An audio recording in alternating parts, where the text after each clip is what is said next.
What is up, guys? Gary Aronov here, and today I wanted to do a quick video on the main reasons why people fail as real estate investors. I see this question getting asked directly and indirectly on social media a lot, and we get messages from time to time, new investors kind of asking for just a general overview of what to do and what not to do. So I gave it a lot of thought and narrowed it down to the four main reasons that people don't succeed in real estate investing. And I truly believe that the main reason, the number one reason people don't succeed in this business is because they don't have the right skill set. And this is, I guess, somewhat of a metaphor, but if you think about it, a builder can't build a beautiful home with just a hammer. A chef can't create a culinary masterpiece with just a spatula, let's say. The same thing applies to real estate investing. You have to have tools in your toolbox to capitalize on more opportunities. If you look at real estate investing, from really, really far away, there are two main components to the business. You have to find deals, and you have to monetize those deals. And in other words, having an exit strategy for each of your opportunities. Guys, this is not a cookie cutter business. It's not, don't pigeonhole yourself into just being a wholesaler or a flipper or just doing rentals. Look at each deal for what it is. Something that's a good wholesale deal might be a better flip. Something that's a good flip might be a better short-term rental or a long-term rental. So each of those deals need to be analyzed for what they are, not for what you're comfortable doing. That said, and I'll cover this in more detail in the other videos that we do, but don't try to master all those skills at once. Focus on one, master it, move on to the next one, and add it to your toolbox or available exit strategies. So that's reason number one: not enough tools in your toolbox. Reason number two why people fail, this is a two-part section, I would say. And I thought about breaking that up, but they're so closely related that I think it should be one item. And that's tracking your numbers and consistency. So if you do anything for long enough, you'll get results, right? So it might be the worst lead source, but I promise you do it long enough, you'll get a deal out of it. Now, that's not to say it's going to be a profitable deal, and that's where tracking comes in. So, some people just kind of look at their bank account, and if they see the numbers, if they see the balance growing, they're happy with it. Don't be a victim to that thought process, because you might have multiple lead sources. Let's say just arbitrary number, but let's say you have 3 lead sources. On one might be profitable, one might be super profitable, and the third one you're breaking even or even losing some money. Well, if you're tracking your numbers, you're going to be able to break those numbers down and focus on the things that are profitable, and the things that aren't, get rid of it and add another lead source, and keep on testing it and putting more money into the lead sources that actually work. This is also a huge part of the business, because without bringing deals in, you're really not going to be able to do anything. And for example, let's arbitrary numbers. These are, I would say, high. You should be getting deals cheaper, but depending on what market you're in.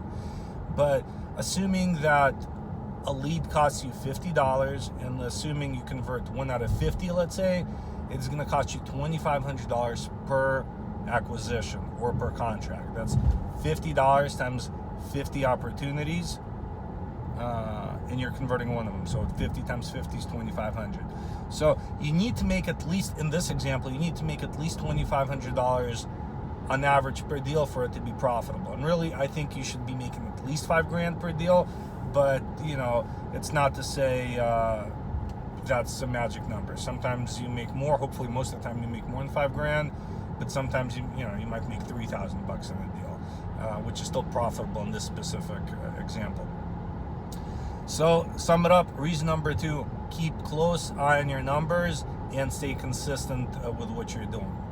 Reason number 3: why people don't succeed as real estate investors is because they don't invest in themselves and in their business. Because this industry is ever changing, and there's new methods and more competition, and you have to learn. Go to seminars, see what people are doing in other markets.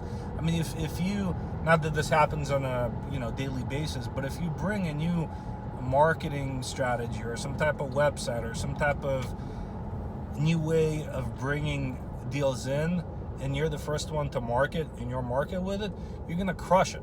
I mean, eventually people are gonna start recreating what you're doing, but try to be the first one to do something in your market. Learn from other people, learn from local people, buy more tools, hire more people.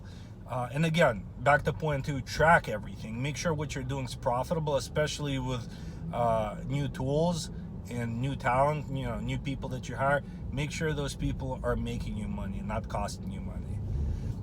Reason number 4 why people fail in real estate investing is because people are lazy and expect handouts.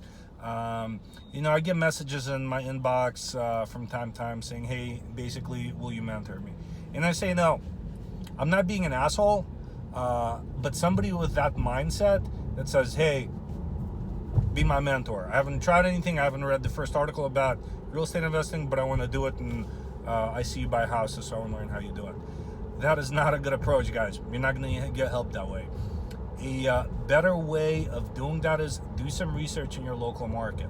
See who the people are that are buying majority, or not even majority. See who the people are buying real estate consistently. Look them up on the PVA. See what they own. There's a lot of fake investors that just put out a lot of hype and don't have much results. You're probably not going to learn much from those people, but see the people that have already built up either a rental portfolio, or who are consistently putting out wholesale deals, or who's consistently putting out flips.